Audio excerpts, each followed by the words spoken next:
deficit. cknarayan, Managing Director of Growth Avenues, joins us now to give us his views on the index. Dr. Narayan, good morning. Thank you for joining us. The market has been slightly choppy for the last couple of days, but it is expiry week. What would the strategy be on the index now? See, index has been rolling along pretty well, and unless we get some sort of breaks every now and then, we will never get a reaction, right? Otherwise, it's going to be one long party and everybody is going to have a ball. But then these are the kind of breaks that we periodically get, whether it comes from the government or it comes from some body or it comes from overseas or it comes from the courts. So we always talk about buying pullbacks, buying on a dip, and so something has to cause a dip. So yes, today maybe it was the turn of the Supreme Court to cause a dip and give us a chance to go long at lower levels. So there is no change in the strategy overall that this remains a buy on dips market. Now the question is, can we work up the courage to buy on dips, or will we all get scared by the boogies which periodically prop their heads around? So it'll finally boil down to how you define your supports, and I think we did mention in our earlier interaction on the show last week that somewhere around 78, 40, 50 is the nearest kind of support zone for the Nifty, which is relevant to traders and for the current expiry. On the top side, everybody was looking for 8,000. We did something like 7,980 or almost there. So that's almost in the vicinity of 8,000. You may not have had the actual print.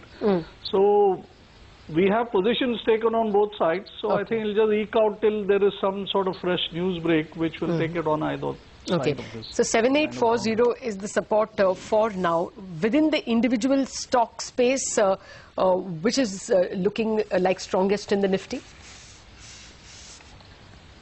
I think pretty logical to think that the market would first off move to a preference for the traditional defensives. IT has been doing very well in the kind of recent run-up, and I think it continues to do well. So I would certainly prefer some IT bets. Infi is looking up after a very long time. I think it should sustain. I think Hexaware is making some let's say renewed moves to go up, and I think Tech Mahindra leads from the front. So IT space, these would be the three stocks that I would really concentrate on. I would look at some of the pharma names, which are the traditional long items, Lupin and maybe Cipla to some extent. So these are some names that we could go into. Would you buy any of these stocks that are under pressure now, Dr. Narayan? JSPL, Tata Power, Sesa Sterlite, anything there? No, I think the damage in them for this clearing is most certainly has been a bit severe yesterday, particularly Jindal Steel and Power. I don't know whether they'll go substantially lower. That would really depend upon how events pan out. In any case, we have kicked the can further down the road till 1st of September. So I think that will probably stall, and you might see some drift in those kind of stocks. But I would not venture to buy. I would buy the stocks from the metal pack which have been resilient. First of which comes to mind is something like Tata Steel, which is up almost, I think, 1.5% to 2% today. So I would buy the resilient ones within that metal space and power space. Power, I don't see anything which is resilient. But in metals, most certainly I see Tata Steel and JSW Steel not really following the rest of the pack on the downside. Okay. Well, finally, Dr. Narayan, how would you trade the Bank Nifty for the contract and for the next? I think Bank Nifty had a fair run. It almost went to the previous high, 15,930 or something it did yesterday. The reasonable clout on the head brought it down, but didn't really take it down to levels where the trend would get disturbed.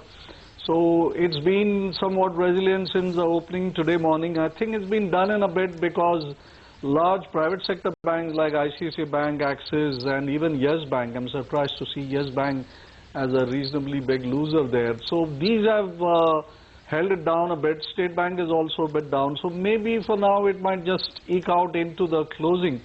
But most certainly the trend is not disturbed there. Most of the leader stocks which have a constitution of about 60-70% on the weightage are all firm in their trend on the upside. So any lower levels in Bank Nifty closer to 15,500, 600 remains a buy. All right, Dr. Narayan, thank you for joining us and giving us all those trading ideas.